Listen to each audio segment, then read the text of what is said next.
La migraine, c'est quoi? Salut, c'est Laou. Le sujet de la vidéo du jour, c'est la migraine. Moi, ça m'arrive régulièrement d'en avoir.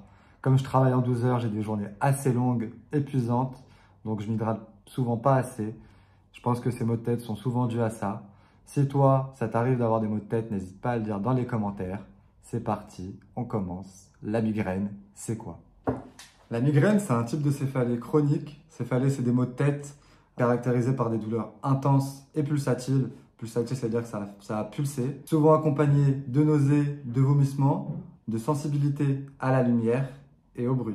Alors la migraine, elle est caractérisée par 4 symptômes. En premier, on va avoir les douleurs intenses qui peuvent être localisées d'un côté de la tête et peuvent durer quelques heures à plusieurs jours. Il y a beaucoup de personnes migraineuses qui ressentent des nausées et des vomissements pendant les crises. En 3, la sensibilité à la lumière et au bruit. On a du mal à tolérer la lumière vive et les bruits forts lors des crises de migraine.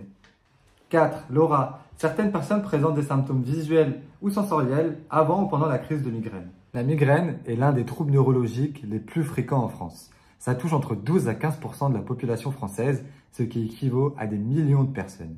La migraine est plus fréquente chez les femmes que chez les hommes. Ça touche environ 3 femmes pour un homme touché. La migraine va avoir un impact significatif sur la qualité de la vie et la capacité à travailler.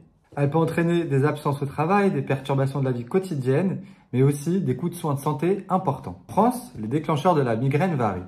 On a le stress, l'alimentation, les fluctuations d'hormones, les changements de routine et l'exposition à la lumière vive et au bruit fort.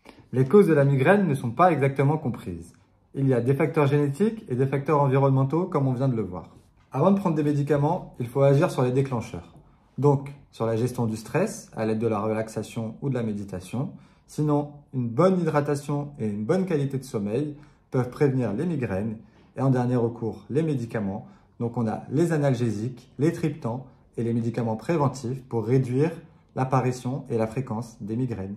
Alors, mes conseils pour prendre en charge la migraine. Tenir un journal de bord pour identifier les différents déclencheurs.